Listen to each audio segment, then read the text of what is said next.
Hello my dear students, welcome to this class. We are going to study Hindi grammar now.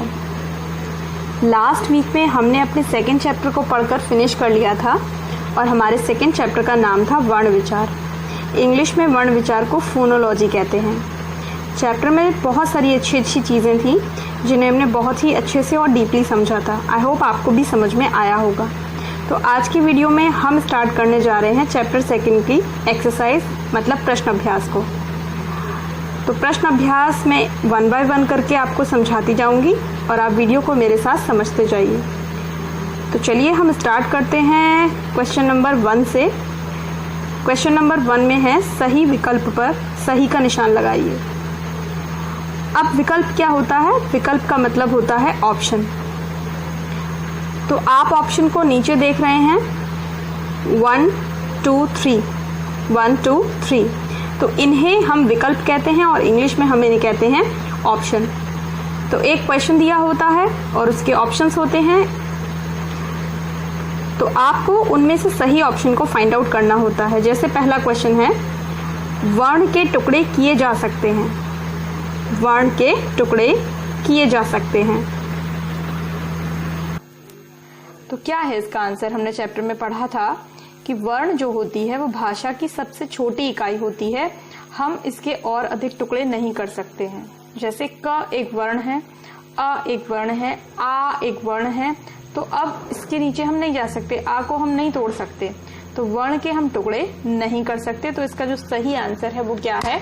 नहीं, वर्ण के टुकड़े हम नहीं कर सकते हैं। ठीक है, अब हम चलते हैं ख पर। व्यंजन इनकी मदद से बोले जाते हैं। व्यंजन किन की मदद से बोले जाते हैं? व्यंजनों को बोलने के लिए हमें क्या चाहिए? ध्वनि, स्वर या दोनों? तो इसका सही आंसर क्या है? व्यंजन दोनों की मदद से बोले जाते हैं। जैसे हमें कोई भी व्यंजन बोलना है का, ठीक है, तो मैंने यहाँ पर लिखा का एक व्यंजन है। तो अगर हमें इसे बोलना है तो हमें इसमें दो चीजें चाहिए, एक चाहिए ध्वनि और एक चाहिए स्वर। दोनों को मिलाकर ही तो का बनेगा। कैसे? अगर हम क को बनाएं तो कैसे बनाएंगे? का हलंत वाला और प्लस अ, तभी तो का बनेगा आपका। तो जो हलंत वाला का है वो ध्वनि है और जो आ है वो स्वर है। तो इसके जो आंसर है वो ये है, ध्वनि भी चाहिए स्वर भी चाहिए, मतलब दोनों चाहिए। तो व्यंजन किन की मदद से बोले जाएंगे? दोनों की मदद से, ध्वनि की मदद से भी और स्वर की मदद से भी। क्लियर हुआ? चलिए अब हम चलते हैं गा पर। रंग शब्द में यह पंचम वर्ण आता है। पंचम वर्ण का आप लोग समझ गए, मतलब याद आ गया आपको?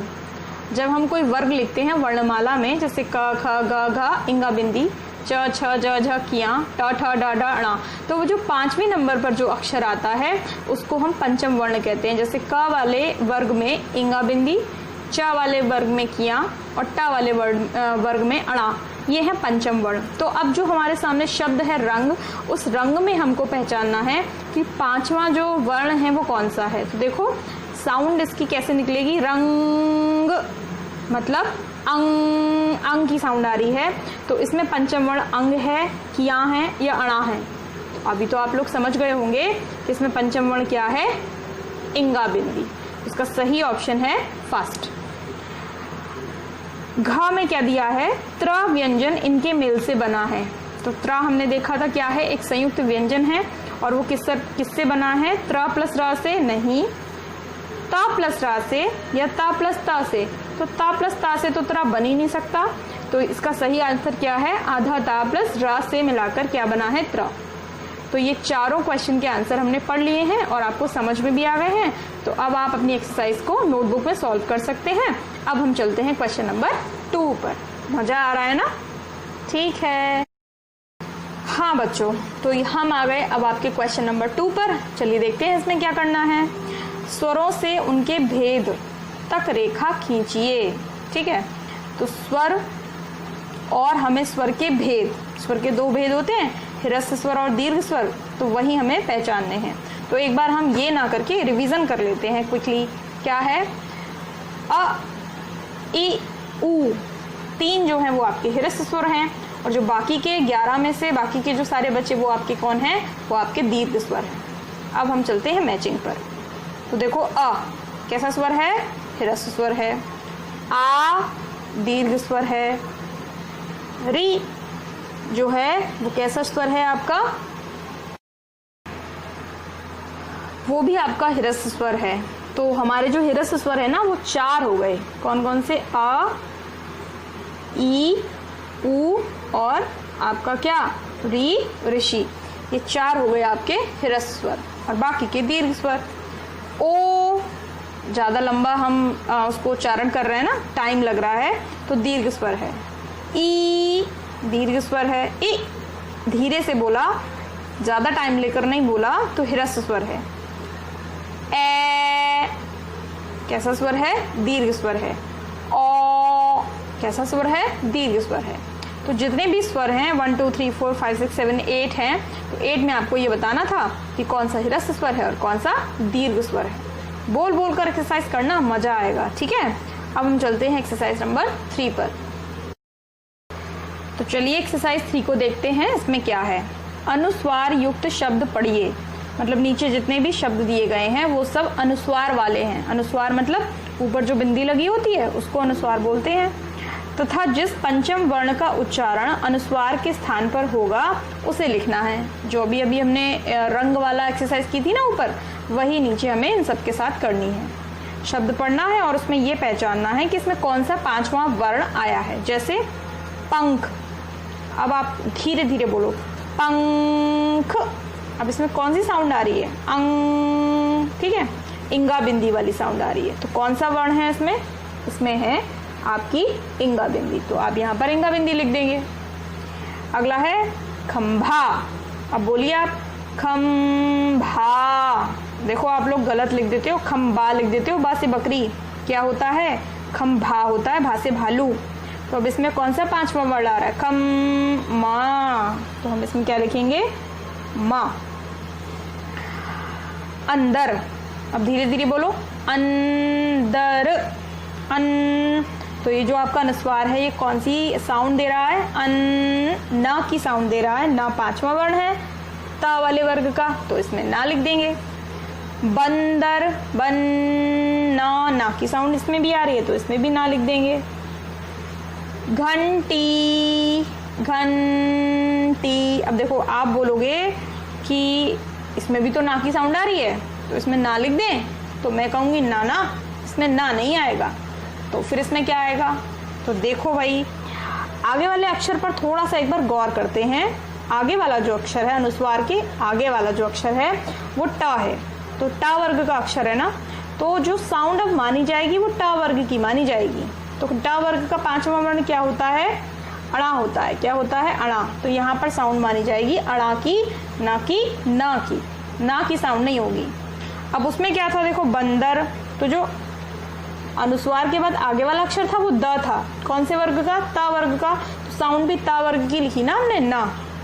अब यहाँ पर बिंदी के आगे वाला जो अक्षर है वो है दा है। किस वर्ग का है? ता वर्ग का। तो ता वर्ग की हमने यहाँ पर पंचम वर्ण लिख दिया। अब बिंदी के आगे वाला अक्षर क्या है? भा। कौन से वर्ग का है? प फ ब भ म, पा वर्ग का। तो उसका लास्ट जो अक्षर होता है वो क्या होता है? माँ। बिंदी के आगे वाला अक्षर क्या है? खा। खा किस वर्ग में आता है? क वर्ग में। तो क वर्ग का लास्ट वाला जो वर्ण होता है वो क्या होता है? इंगा बिंदी। तो इससे भी रिलेट करता है। ठीक है, अब देखो इसमें मनोरंजन। अब इसमें वैसे तो साउंड ना की आ रही है, लेकिन हम यह ना नहीं लिख सकते हैं, तो क्या लिखेंगे? बिंदी के बाद वाला अक्षर देखो ज। अब जा कौन से वर्ग में आता है? चा वर्ग में। तो चा वर्ग का पंचम वर्ण क्या होता है? क्या होता है बताओ? पता है ना? यहाँ। तो यहाँ पर जो पंचम वर्ण है, जो साउंड है वो किसकी है? वो ना की है, ना ड़ा की है, वो किसकी है? किया की है। तो ये आपको सीखना जरूरी है। बहुत सारे बच्चे इसमें जरूर गलती करेंगे, तो गलती ना करो। इसके लिए इसको एक बार अच्छे से समझो कि इस एक्सरसाइज में क्या पूछ रहे हैं। ठीक है, एक्सरसाइज 4 पे चलते हैं। एक्सरसाइज 4 तो बहुत आसान है, बहुत छोटे छोटे बच्चों की जैसी है। नीचे लिखे स्वरों की मात्रा लिखनी है बस। तो छोटी की मात्रा लग गई, बड़ी की, ए की। हाँ, इसमें बड़ी गलती करते हैं हम।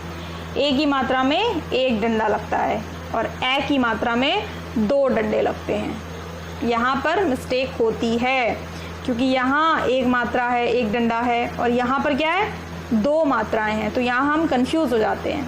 तो छोटी ए जो होती है उसमें 1 मात्रा और जो बड़ी ए होती है उसमें 2 मात्रा। ओ में एक आपकी पाई, एक आपकी ऊपर मात्रा, और औ में एक आपकी पाई और ऊपर 2 मात्रा। एक बात और ध्यान रखनी है, जब हम मात्रा लगाते हैं औ की या ओ की, तो हम क्या करते हैं, जैसे हमें इस पे औ की मात्रा लगानी है तो हमने 1 मात्रा यहाँ से लगा दी, 1 मात्रा यहाँ से लगा दी, तो ये गलत हो जाता है, ऐसे नहीं लिखते हैं। देखो पीछे वाले डंडे से ही दोनों मात्रा लग रही हैं, तो जब हम मात्रा लगाएंगे तो पीछे वाले डंडे से ही दोनों मात्रा लगनी चाहिए, तब तो आपकी ठीक है, अदरवाइज तो ये गलत हो जाएगी। समझ में आया? तो भले ही मैं कह रही हूँ कि ये छोटे बच्चों का काम है, लेकिन आप बड़े हो तो आप इससे ज़्यादा सीखो ना।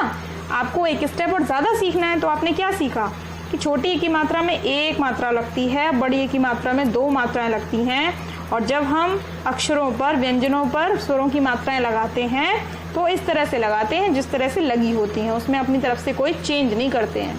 ठीक है, अब चलते हैं हम क्वेश्चन नंबर 5 पर। नीचे लिखे संयुक्ताक्षरों। अब एक और आपका डिफिकल्ट वर्ड आ गया, संयुक्ताक्षर। बताओ याद आया संयुक्ताक्षर क्या होते हैं?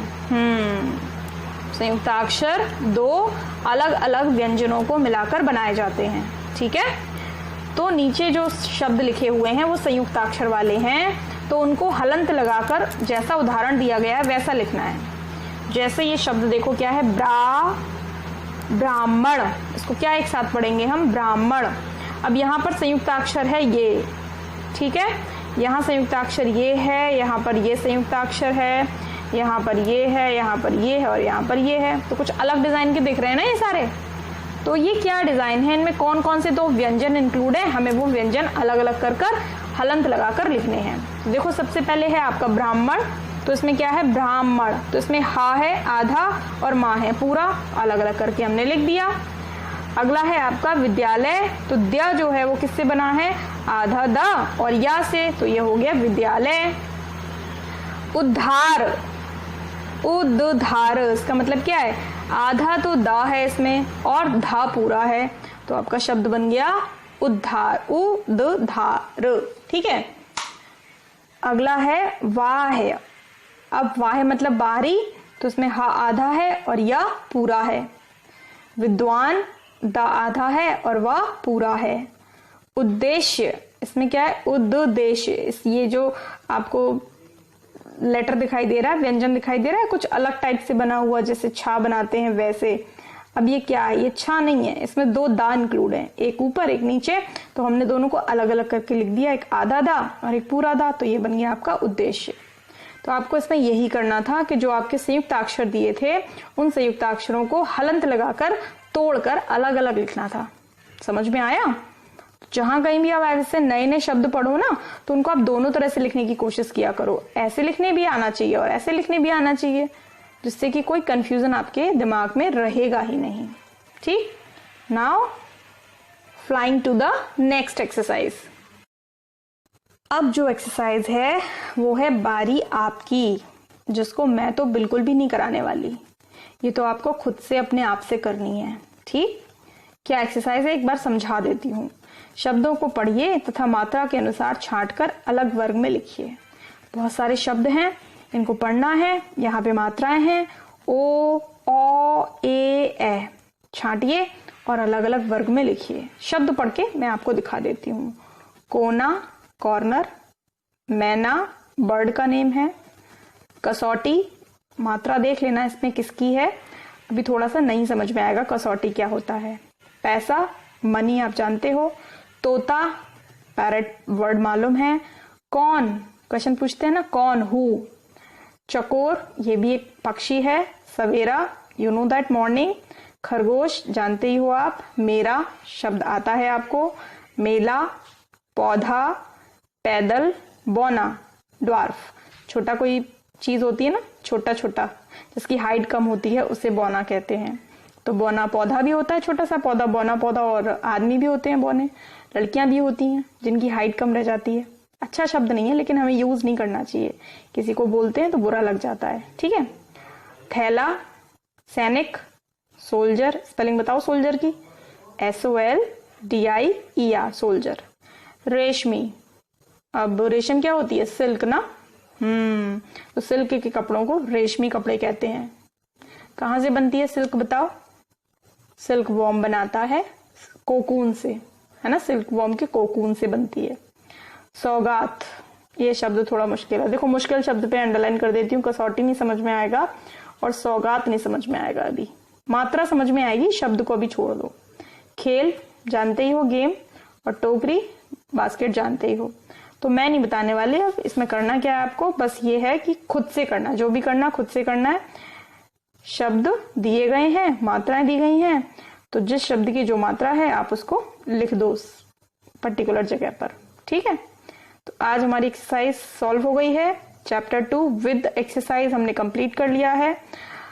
कल के वीडियो में हम एक बार फिर से मिलेंगे, बात करेंगे और चैप्टर 3 को स्टार्ट करेंगे, ठीक। Till then take care, see you soon, bye.